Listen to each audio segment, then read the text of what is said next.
list of thank you, but it's due. This is our last performance. I don't really like to call it a performance, maybe a ritual, because you'll see we put our hearts here, and we'll do it with you, and I'll explain in a minute. But I'm particularly excited to be here in BJ, and thank you, Rabbi Felicia and Rabbi Roli. This is a place that changed my life. It's no exaggeration. My biography is interwoven into BJ in many ways. And I wouldn't be the person I am and the work that I do without this place. So thank you.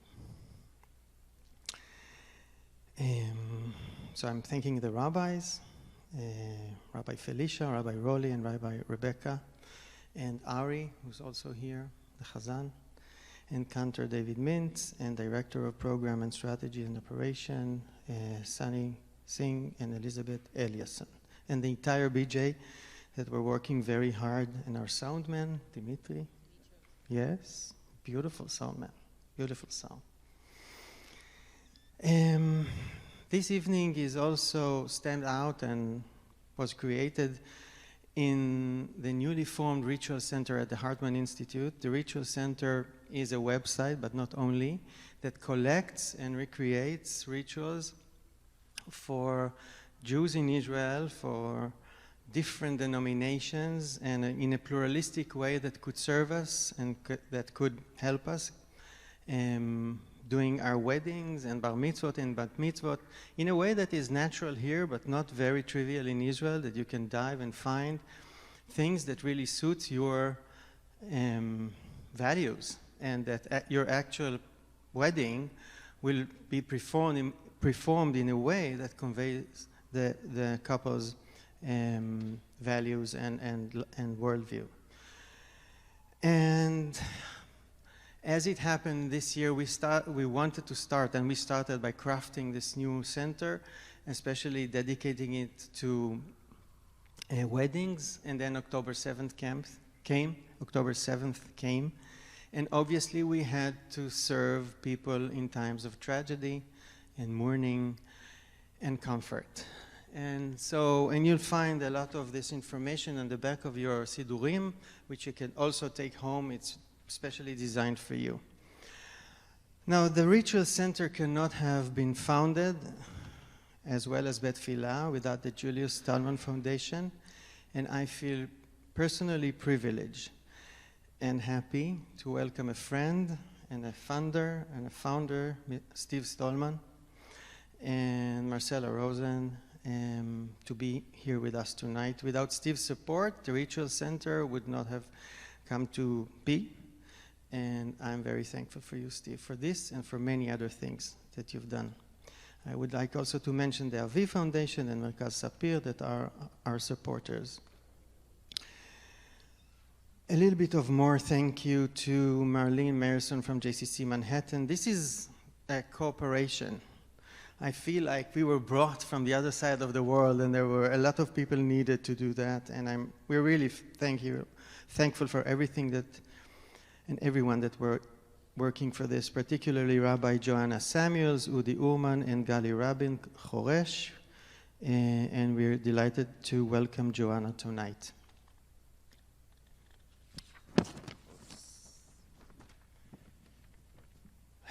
Rabbi Angela Buchtal, that was mentioned here, from Central Synagogue, who's also a personal friend, and the Jewish Federation of North America, and their contribution to this program.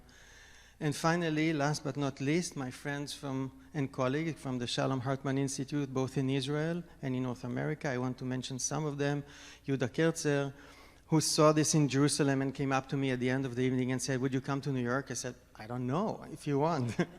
And it happened, and Rachel Jacoby Rosenfield, Elliot Goldstein, a wonderful colleague, Rebecca Starr, and our producer from Israel, and really the person that was carrying us, without which we wouldn't be able to do this, Tal Zmiri, and Natalie Debo, and Nina Kretschmer-Seed from the office here.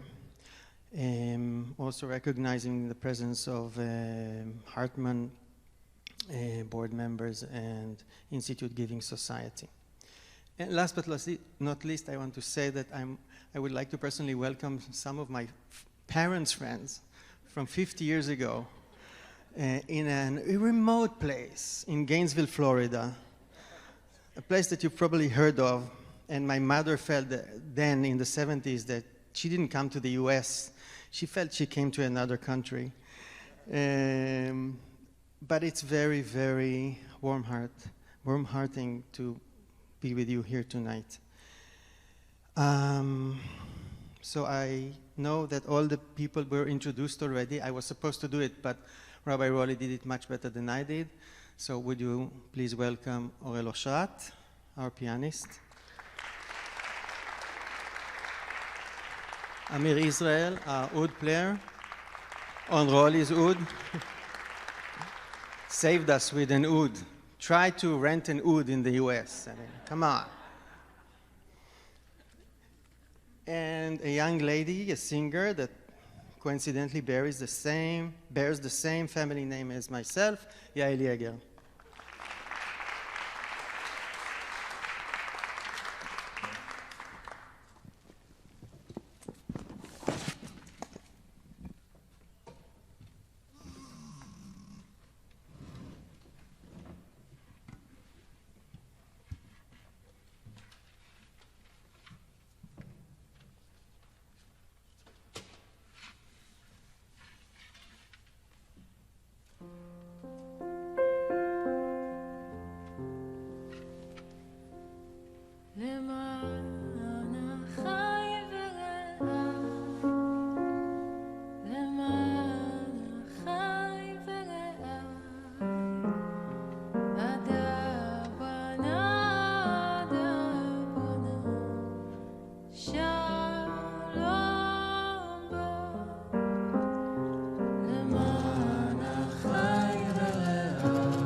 Before we do anything else, and explaining a little bit about the flow of the evening, we thought that there are faces that are not here with us for more than 400 days, 404 actually. So as we wake up in the morning, sometimes I feel, and we say Modani, the first thing we should do is to pray for the return. We can't even say quick anymore after more than a year, for the return of the hostages and healing for the wounded and the return home of the people who are displaced. So why don't we stand, and Scott, I'll give you the microphone. Thank you. Please join me on page 4. May the one who blessed our forefathers, Abraham, Isaac, and Jacob, and our foremothers, Sarah, Rebekah, Leah, and Rachel, bless the residents of the state of Israel who live under the ongoing attack of missiles and destruction and death. May the blessed Holy One strengthen our hearts and our resilience at this time. Send with your great strength, help, and healing to the bodies and souls of our brothers and sisters in the Western Negev, for the land is filled with violence before them. May it be your will that the fate of the missing be swiftly revealed, and may all the captives be returned home speedily, whole in body and soul. We beseech you, God of mercy, bring comfort and healing to the brokenhearted whose loved ones were shot and murdered like sheep to the slaughter at the hands of evildoers. Embrace with your sheltering kindness the families of our fallen IDF soldiers and security officers. May it be your will, Lord of the heavens, to grant good counsel to the hearts of all leaders of the state, so they may know how to lead the people's war with strength, understanding, and wisdom, and bring upon our enemies what it is written, their day of disaster is upon them, the hour of their doom. Lord of hosts, God of Israel's battalions, please protect soldiers of the Israel Defense Forces who defend Israel on land, in the air, and at sea, on the front lines and at home, and all the security and rescue forces. Save them, O God, from all trouble and distress, and from all harm. Send them blessing and success in their endeavors. Subdue our enemies before them, and grant them, O God, salvation. Crown them with the wreath of victory. May they go out in peace and return to their homes alive and in peace. Heavenly Father, bring peace to the land and everlasting joy to all of its inhabitants.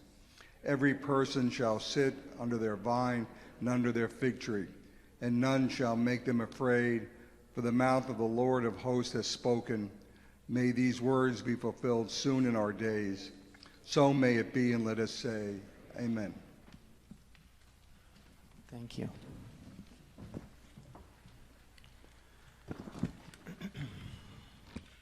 So we made all the way up here from home, and we actually brought a piece of home here, which is a home for me, for sure. It was important for us to come here and tell you parts of our journey this year.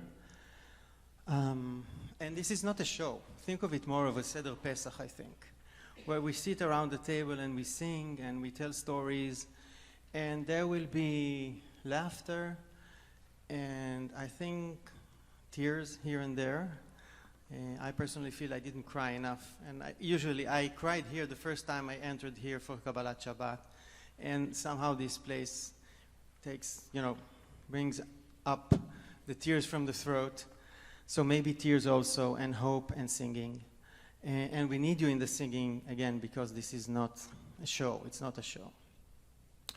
We started with, when we constructed the flow of the evening, we thought about Kohelet, who said there is time for everything, time for war, time for peace. And you'll see that many of the titles of the different chapters of the evening are taken from Kohelet. But actually, we also felt very quickly in this year that everything is mixed together. There is no time for crying and time for laughter. It's all a big mixture of emotions. And Yehuda Amichai, as always, corrected Kohelet. So I would like to ask Helena to read for us a part of a poem by Yehuda Amichai that really is more appropriate, or kind of attuning Kohelet to our needs tonight. A man doesn't have time in his life to have time for everything.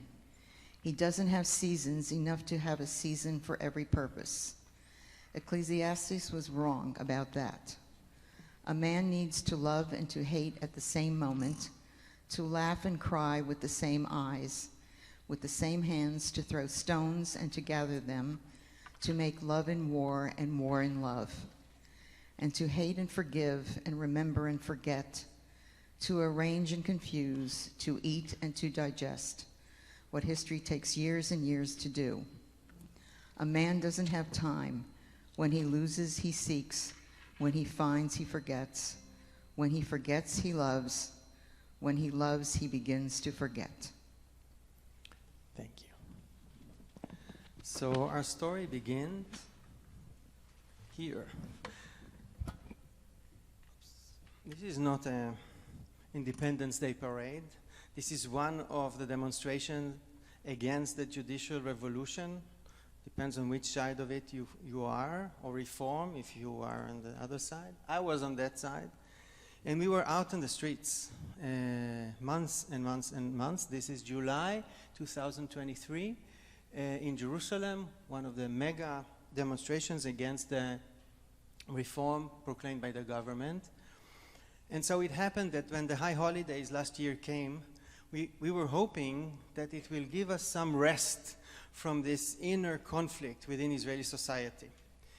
And I'm sure many of you know what had happened on Yom Kippur in Tel Aviv last year, where the public sphere prayers turned to be an awful moment of confrontation, and actually another space of struggle about what's Israeli Judaism all about. And when we ended with Neila, Bet Filah Israelis, our communities, Yom Kippur, the day, my family usually mocks at me that I'm a romantic because I like to turn the radio and hear the first news on the radio after Yom Kippur, because this is also the only news session that they proclaim how many babies were born. Somehow after Yom Kippur there is a sense they want to tell you there were born such a number of babies. So I was driving to my parents' home, which is 10 minutes from where we had our tefillah, turned on the radio and heard that in Kikar Dizengoff, in Dizengoff Square, which is 10 minutes from where we were, Yom Kippur turned to be from a day of repentance and forgiveness to a day of fight and quarrel. And then came Simchat Torah. So my partner, my colleague to Bet Filah Israeli, we were thinking, what should we do? Because we're having our Simchat Torah outside at the Tel Aviv port. Many of you here have joined us for Kabbalat Shabbat at the Tel Aviv port. What, you raise your hands just so that I'll have a good feeling. Yes, yes. And we're actually dancing there with the Torah, and it's a wonderful, wonderful experience. 500, 600 people there. And Esteban and I, we were very much afraid after Yom Kippur that Simchat Torah will turn again to be not a simcha, but a day of fight and schism. And I was personally even afraid that if some sort of a physical fight will start, someone will pull one of the Torahs down, and there will be an awful desecration of the honor of Kvod HaTorah. So we even called up more security guards just to be with us. It turned to be a fantastic celebration of Simchat Torah. There were no fights at all.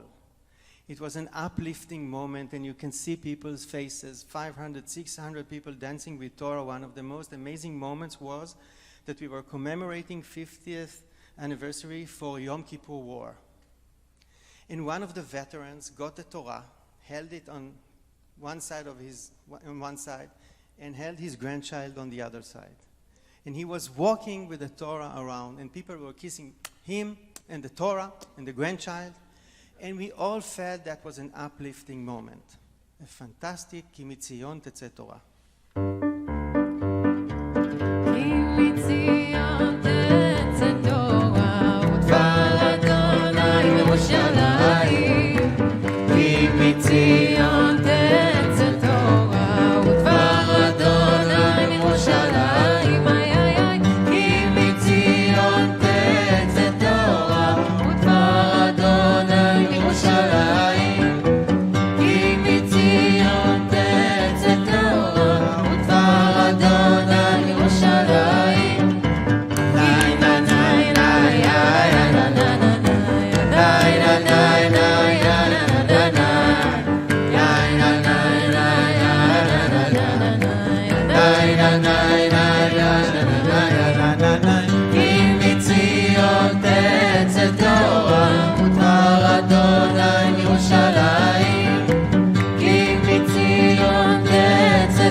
p.m.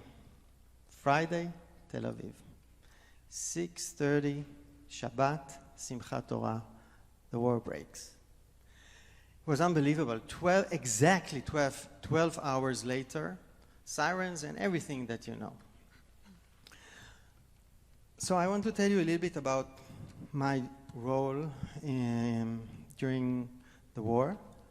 I'm a medical officer, not a physician, a medic, a captain, in a regiment of soldiers, 250. We're all dedicated to do one thing, and that is to collect blood packs from the vast big Israeli population and enable physicians and surgeons to do what they need to do to have enough. Are there physicians in the room? So I just know that I have to be correct with all. Okay. I feel well, by the way. It's not I'm asking because of that. So just to give you the numbers, we've collected in 3 months almost 80,000 blood packs from everyone that were given to many people. That's usually the amount that is collected in 1 year. Okay? What you see here is an amazing phenomena of people standing 3 hours, 4 hours, 7 hours, 8 hours in the queue, in the line, just to give one blood donation. This is in Jerusalem, near the Malcha Mall. Some of you, I'm sure you know it. And I recall I saw a person about 60. He was standing there, so tired and sweating, and I saw that it was very hard for him, and I said, "Sir, look, I'll be here tomorrow." It was Shabbat, okay? It was Simchat Torah, morning, I don't know, 12. Why don't you come back tomorrow? I'm promising you, I'll get you in with no line. It will be much easier for you. He said, "Listen, they're stuck there for 6 hours, 7 hours in shelters in the south. We didn't know what's going on, but we knew that was happening. I'll stand here as much as it takes until I'll donate blood." And I understood afterwards that it was much more than the technical thing of giving a blood donation. It was solidarity and even a sacrifice in a way. This is a photo which is very important for me. The two smiley faces. By the way, the smiling was completely out of context. It's only because when you take a photo, you need to smile. But this is on the second day or third day. But these two wonderful people are part of Magen David Adom, our emergency ambulance service, and they're both Arab, Palestinian, Muslims from East Jerusalem who became my friends during the war. The left-hand side person is Omar Nofel, a fantastic person and a very experienced medic. And the right-hand side person is Fauzi Nashashibi. By the way, if that rings a bell to some people here from history, I said to him once, "Fauzi Nashashibi?" "Yes," he said. "My grandfather was the last Palestinian mayor of Jerusalem under British mandate." So just think of this crazy situation. I'm there in uniform of the IDF, serving together with these two Palestinians. One of them is part of this very prominent Palestinian family. By the way, his uncle, they hold the keys to the Holy Sepulchre. There is a big mess there between Christian denominations. So they said, let's give the keys to the Muslims, and they will take care of it. So Fauzi's uncles are holding the key to this very important church. And I found myself serving shoulder to shoulder with them. And I thought, for those of you who know, it's very natural in Jerusalem in many ways. So many of the medical personnel are Arab and Muslims, but still during war with all the suspicion. And I thought how beautiful it is that saving lives is more holy than the rivalries between us. I would also like to say something important about a decision that was made by the IDF Medical Corps way before the war, and that was to give full blood packs on the spot, in the battlefield, to a soldier that was wounded, not to wait until he gets into ER somewhere in Beersheba or in Tel Aviv, but to have a blood pack like in a mini bar there. And of course, you have to have the right blood transfusion, blood type. It's a whole technical issue. I won't get into it. And you have to have the person who knows how to give it. But I can tell you that until the time that we were released, about the end of January, we have the statistics, over 80 soldiers and officers that were wounded in Gaza received their first blood transfusion right there on the spot, and we know that 99% of them would have not survived unless this procedure took place right there on the spot.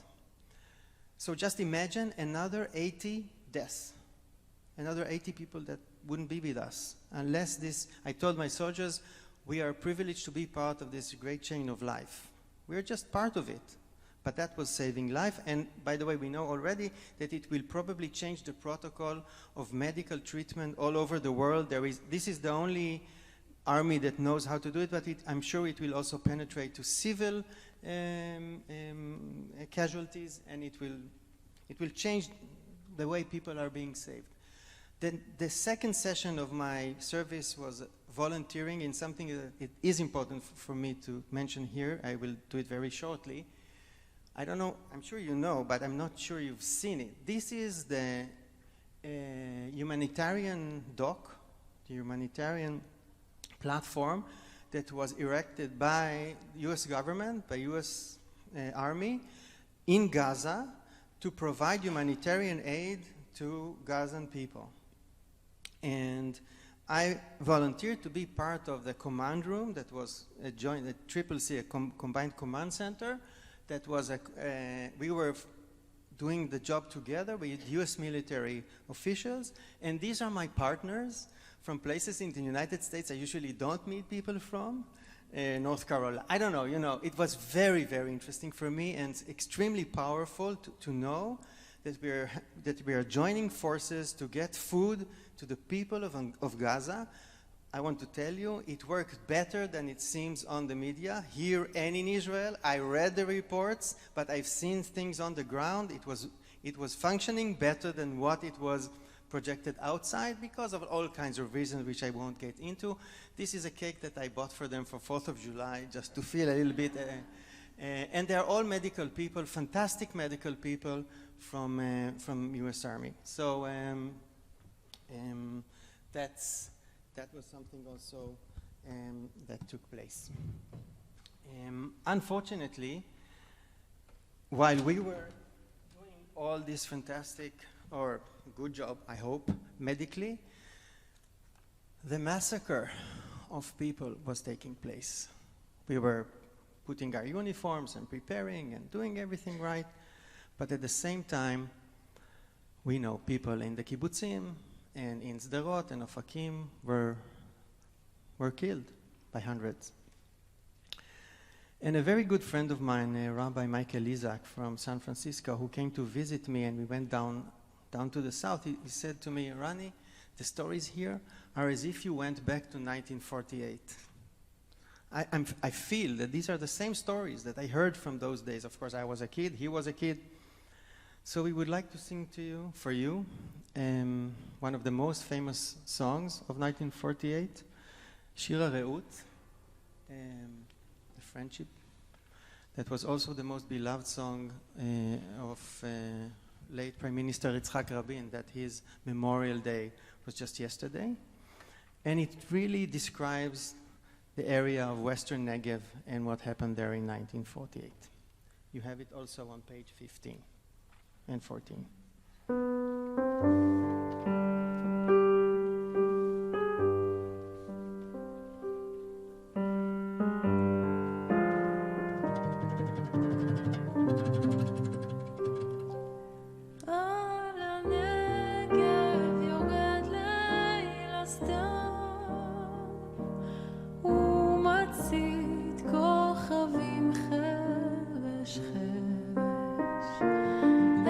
את הרוח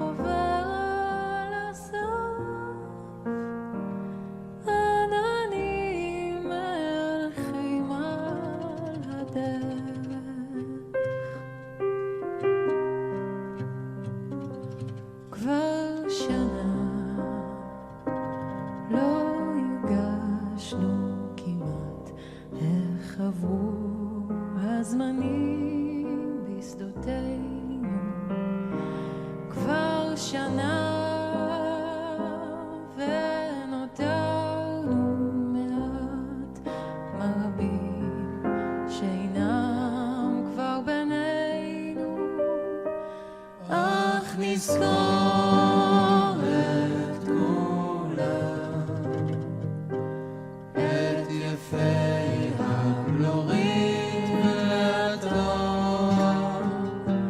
כי רעות שכזאת לעולם לא תיתן את ליבנו לשכוח אהבה מקודשת בדם תשובי בינינו לפרוח אך נזכור את כולם את יפי הבלורית והטוב כי רעות שכזאת לעולם לא תיתן את ליבנו לשכוח אהבה מקודשת בדם תשובי בינינו לפרוח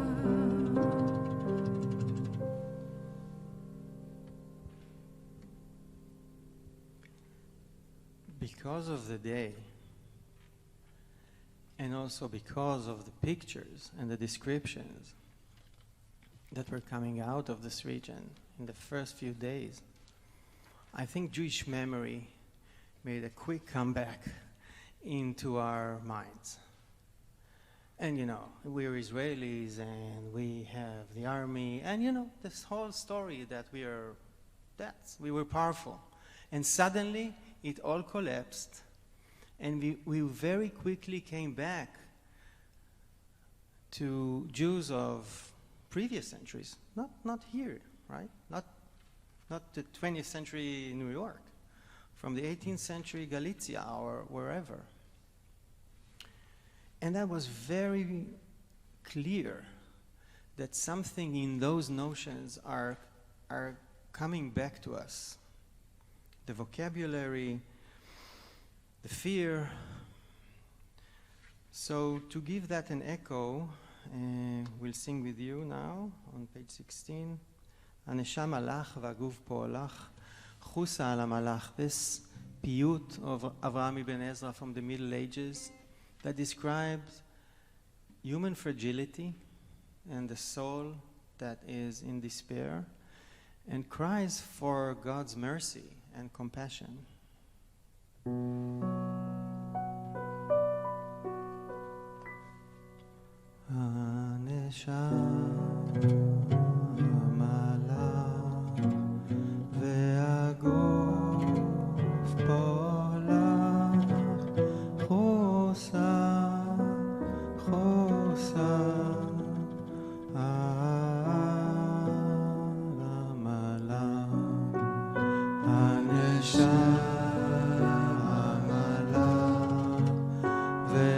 והגוף פולח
very powerful memory that came back was Shoah, Holocaust.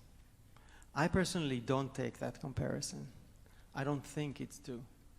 But I have to tell you, when I hear people from those areas speak as they feel as they were under Shoah, that they were feeling Shoah with their family, besieged for hours and seeing family members and other people killed around them, and they speak of themselves as if they're going through another Holocaust, personally. So with that, I cannot, and I don't want to argue. It's not an historical analysis. It's an existential feeling. So Yosef, would you please read for us Joseph Wiener on page 16. My name is Joseph Wiener, and I am 97 years old. I survived the barbarous Nazis, but my entire family was killed in that terrible hell. I was cut off from my deep roots, and I built a basalt rock memorial for myself. Exhausted, despairing, and drowning, I dug my fingers into the land and took root in Zion. I married Aviva. We raised 2 wonderful children, Ofer and Nurit. Ofer and his wife Michal gave us 4 grandchildren who lived in Kfar Aza. Nurit and her husband Mickey gave us 6 grandchildren who lived in Kfar Aza. My family tree, planted firm in my homeland, bore rich fruit. Suddenly, from behind evil's restraints burst October 7th, 2023. Shocking images of burning and dust, horrifying killing, and slaughter of innocents found me once again. My dearest grandson Yahav was murdered while protecting his wife, Shaili, and 1-month-old daughter, Shaya.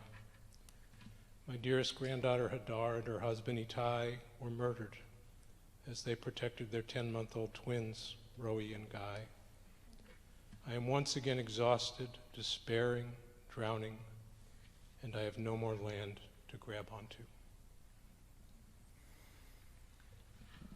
One of the places the most severely hit was Kibbutz Be'eri, named after Berel Katzenelson, that his acronym name was Be'eri. And 101 people, members of kibbutz were killed and other kidnapped.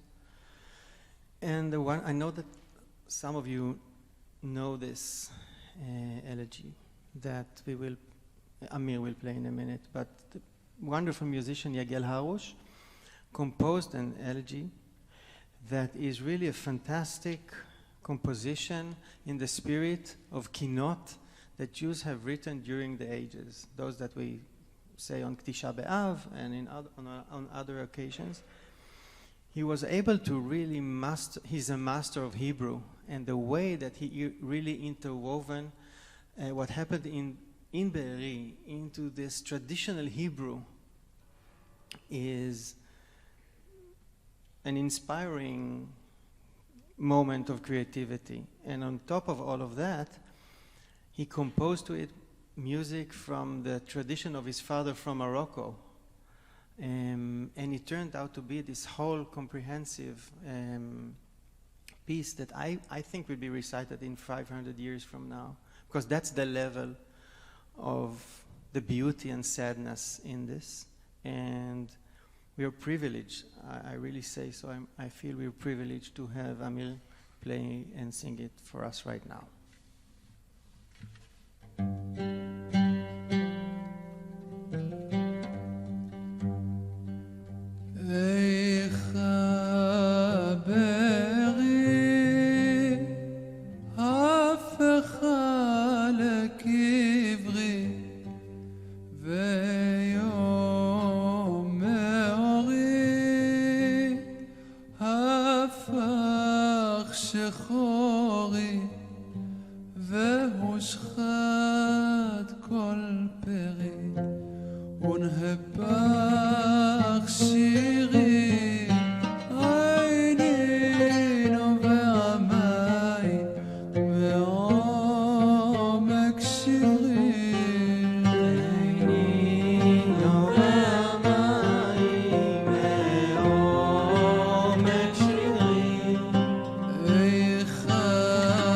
Torah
On the first few days, people were looking backwards and there was no state behind them. The IDF was not there for a very long time. And even after the IDF came in, after Tzahal came in, the government was not there. And people were evacuated, had to run away. Nobody took care of them. Government agencies kind of faded out. This is a whole thing that you know and should be, of course, dealt with. But what was amazing is that where the government did not function, individual did function and stood up. And individuals took weapons and went down to fight and saved a lot of people. But not only on the fighting level. There was a sense of recruitment and solidarity that we've never seen before. And there was a song that made it come back, also from the 60s, that speaks about a man, or a human, or a person. Suddenly a man wakes up in the morning, he feels he is a nation and begins to walk. And he meets people and he says, Shalom, פתאום קם אדם בבוקר, הוא מרגיש שהוא עם, הוא מתחיל ללכת. פתאום קם אדם בבוקר, הוא מרגיש כי הוא עם, הוא מתחיל ללכת. לכל הנפגש בדרכו קורא ושלום. פתאום קם אדם בבוקר, הוא מרגיש כי הוא עם, הוא מתחיל ללכת. לכל הנפגש בדרכו קורא ושלום.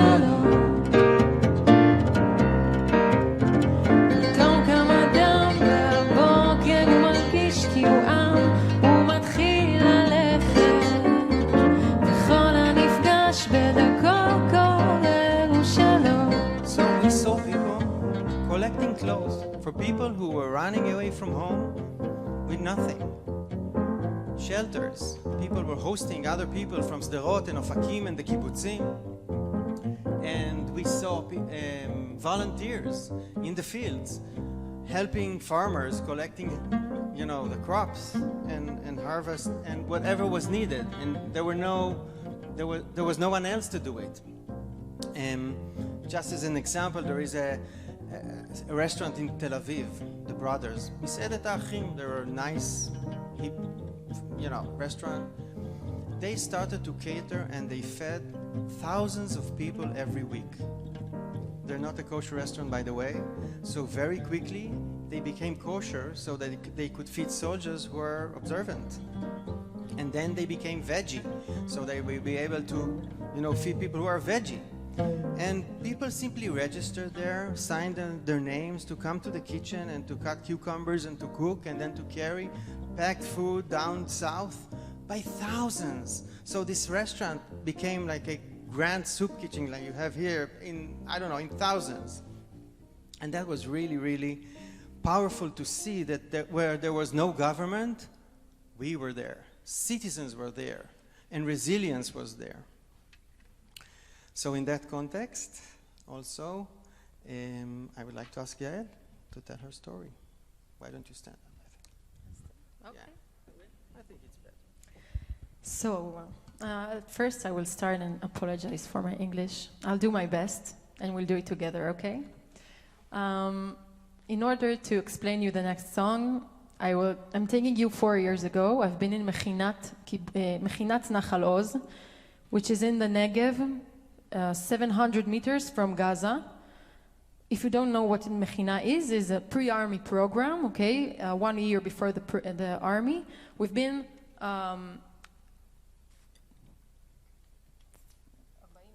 40? 40 teenager. We lived there, we studied there, we did the agriculture there, and I fell in love in this place.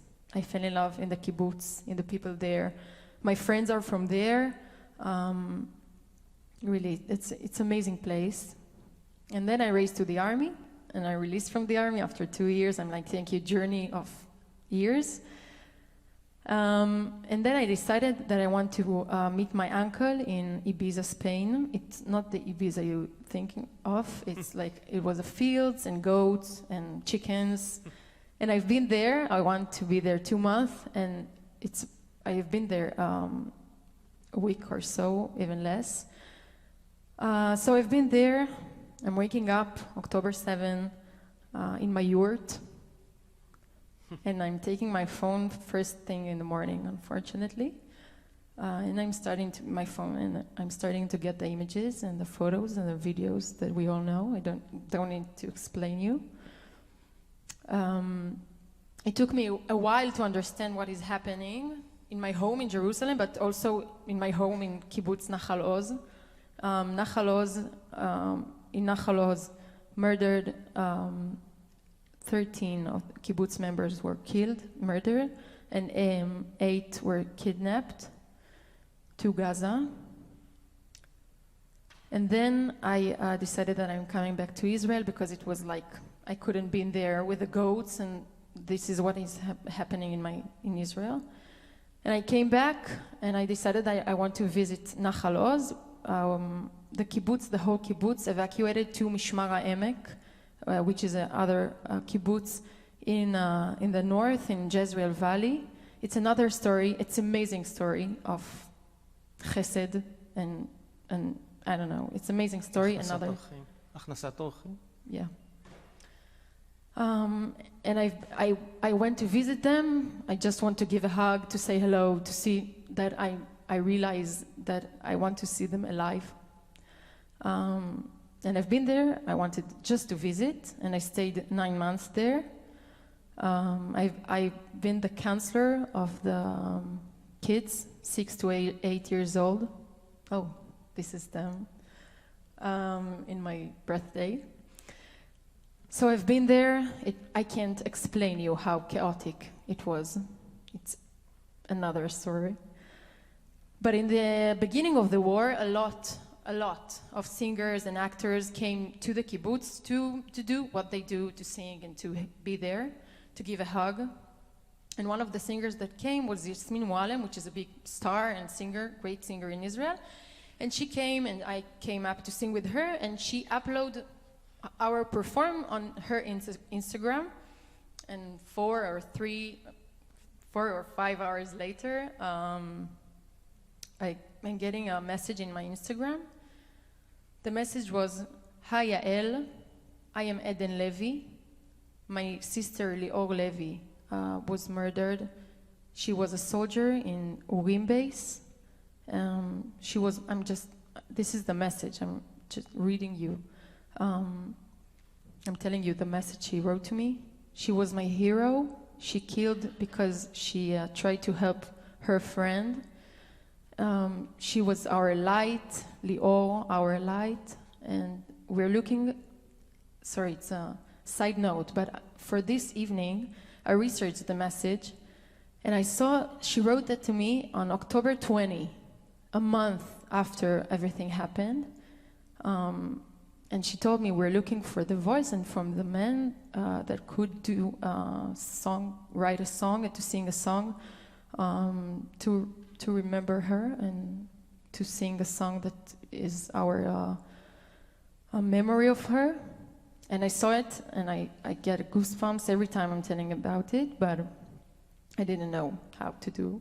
I didn't write a song in my life. So we set me, Eden, her Lior's sister, and Tamir Chitman, which is my teacher and a good friend of mine, actually. We sat together, and we read the things that been said about Lior in her funeral.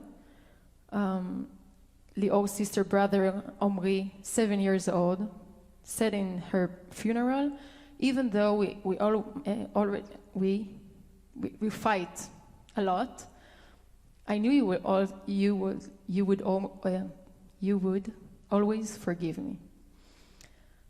And this is the song. It was a big journey of 3 months of writing this song, but this is the song. It's called "לא חושבת על מחר," means you don't think on tomorrow. It's on page 22 also.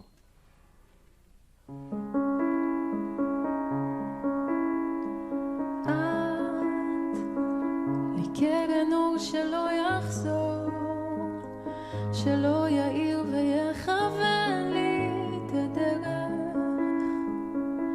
את תהיי כמו ציפור בשמי הים התיכון, חקוקה בזיכרון. את לא חושבת על מחר, כבר אין לך סיבה. מי ישמור את הסודות שלי עכשיו, גם אם לא תמיד הייתה סליחה, ידענו שתמיד נסלח, תמיד נסלח. עוד שומעים את הצחוק למרחקים ואת המילים הנכונות שחיפשתי. את מופיעה בחלומות מתוך כאב געגועים שידעתי. את לא חושבת על מחר, כבר אין לך סיבה. מי ישמור את הסודות שלי עכשיו, גם אם לא תמיד הייתה סליחה, ידענו שתמיד נסלח,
the bond that was very apparent was also, and that's important for me to say before we go on and talk about the generational connection, was also the bond with here. And you have to know that in the first few weeks that were very hard, what was happening here on campuses and other places took the main headlines in Israel.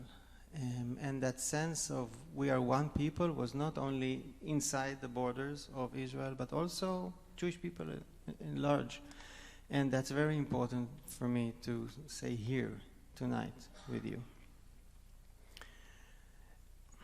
Another thing that was striking, and it's connected to Yael's story and to Lior Levi, Zichra Livracha, was that recognition of us, the parents' generation, that these kids, the TikTok people, that we cannot count on, they never come on time because they're always stuck on their screens.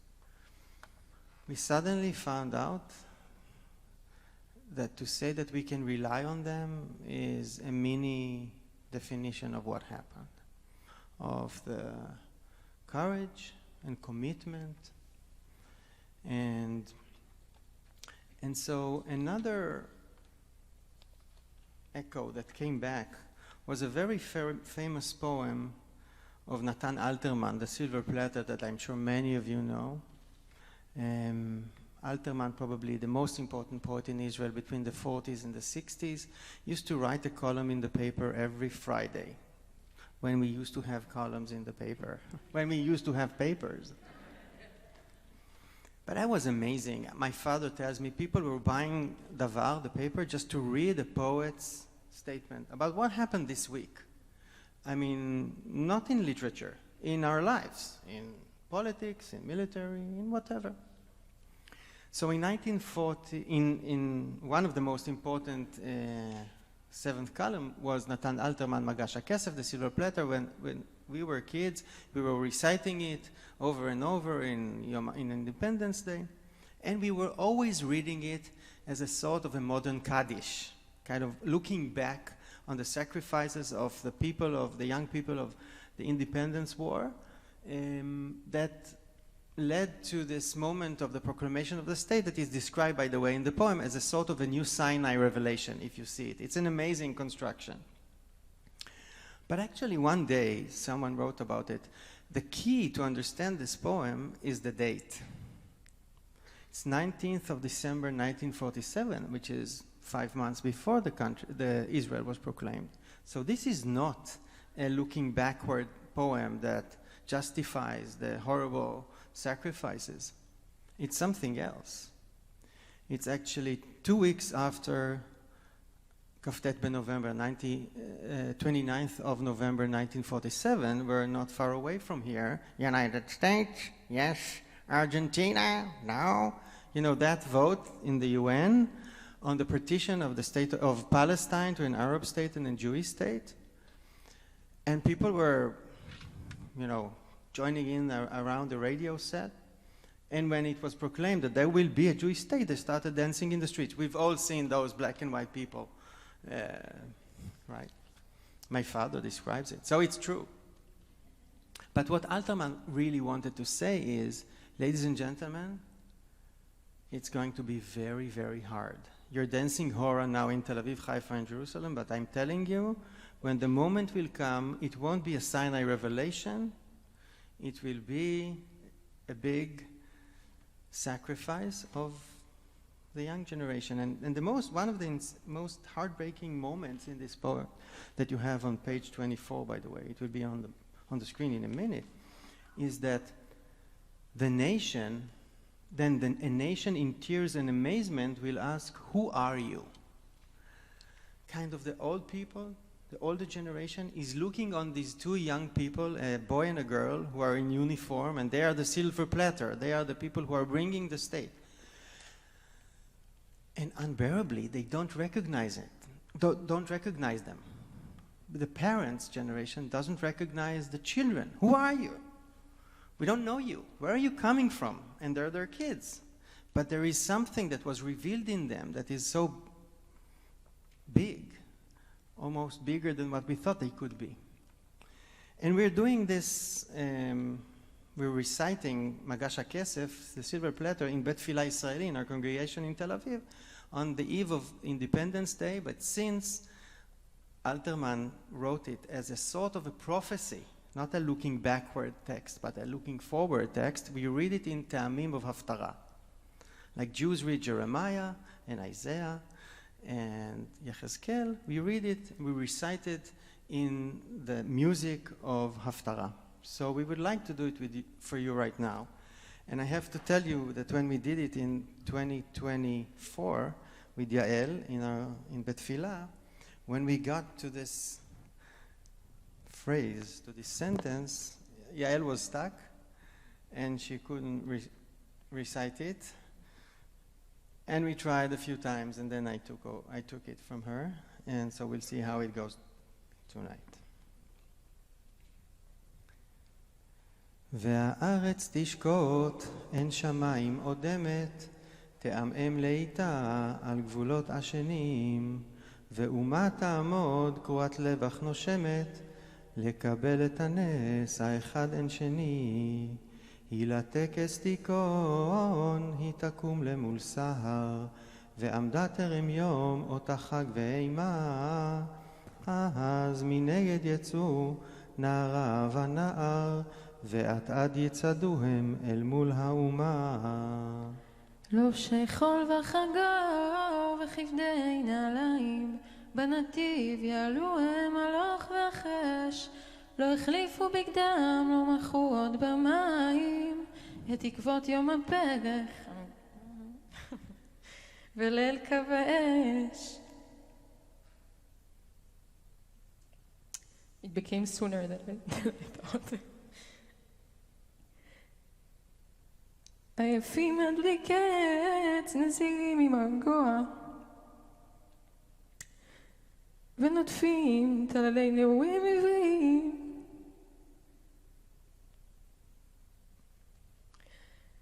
דום השניים יקשו ועמדו לבלינוע, ואין אותים חיים הם. אוי.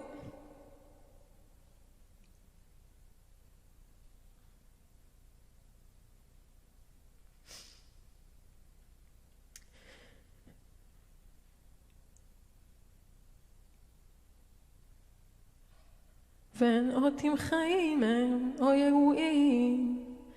אז תשאל האומה שטוב הדמע וקסם, ואמרה מי אתם, והשניים שוקטים. יענו לה, אנחנו מגש הכסף שעליו לך ניתנה, מדינת היהודים. כך יאמרו ונפלו לרגלה עוטפי צל, והשאר יסופר בתולדות ישראל.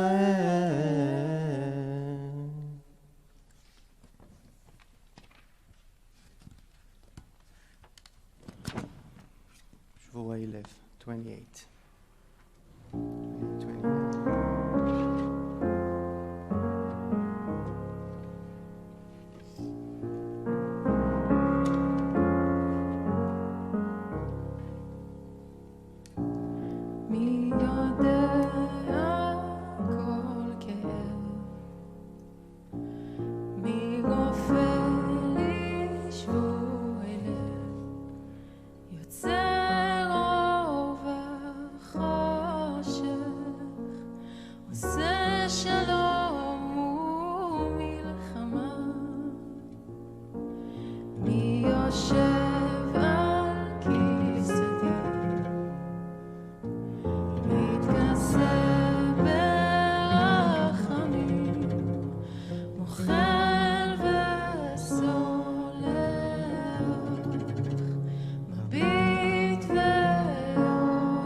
covers in mercy, pardons and forgives, sees all and knows all.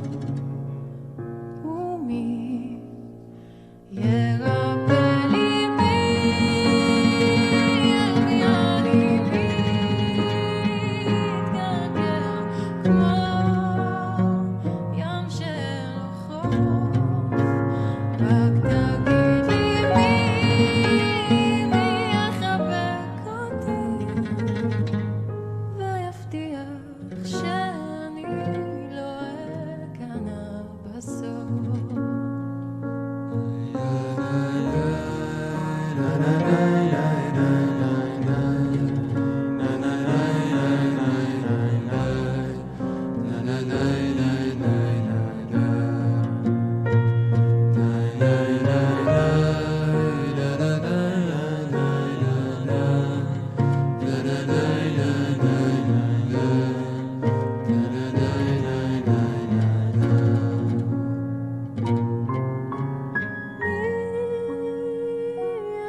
אני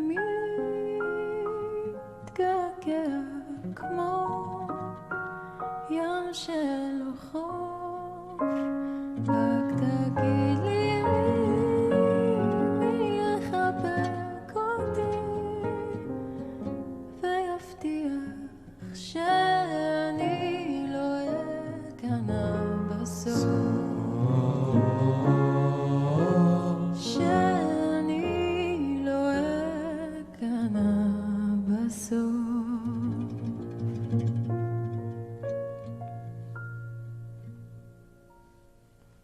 So when I look on Yael, and we look on our kids, we're fulfilled with awe and respect,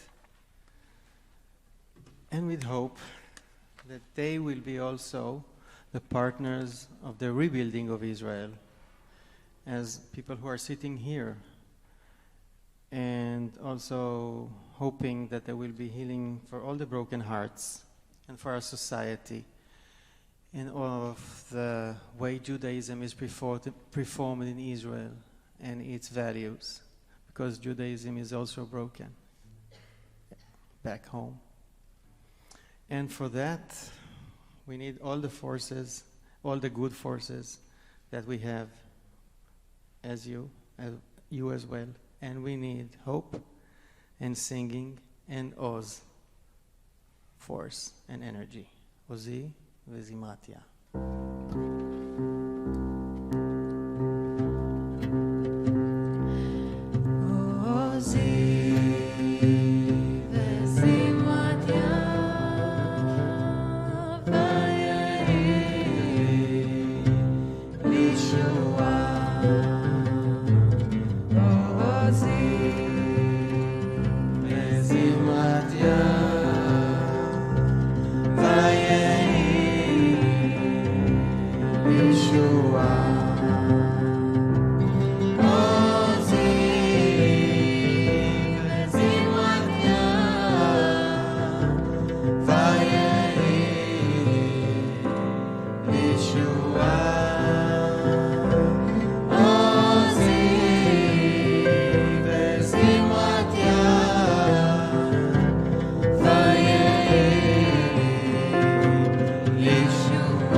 One more time.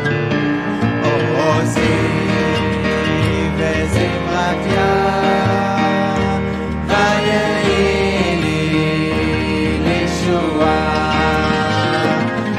עוזי וזמרתיה ויהי לי לישועה.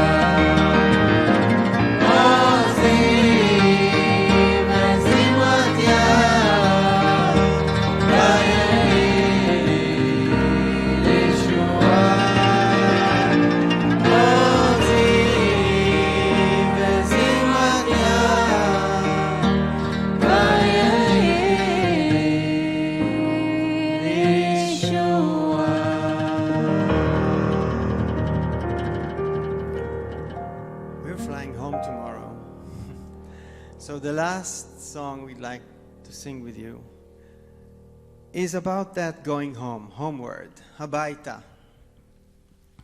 A song that also made a comeback, but it's such an important move that we feel so much that we need the hostages to come home, first and foremost.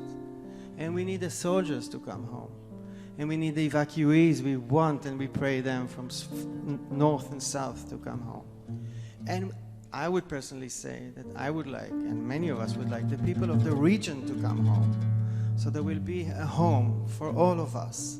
A home with security and safety and peace. A home as a home should be. Something that we haven't felt for so many weeks and months during this year. So we'll teach you, maybe you've seen some of it. We want to teach you a song, just a refrain, which is very, very easy. Habaita, habaita. And when it ends, we'd like to ask you to stand for a fantastic clip that was made on behalf of the release of the hostages in Caesarea. And that will be our concluding prayer. Habaita. Habaita.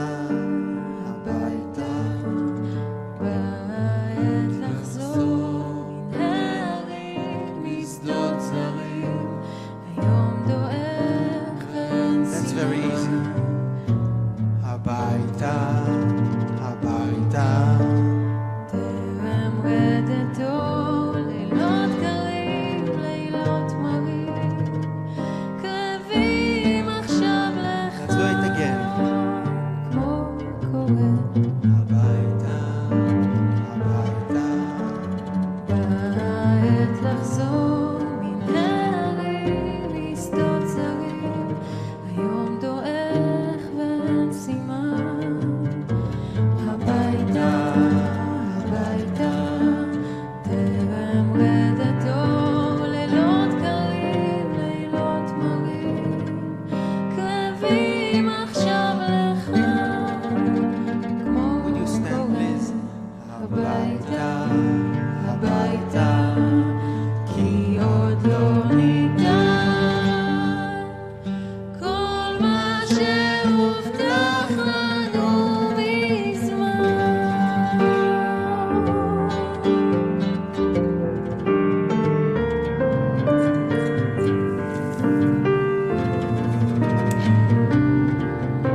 Thank you.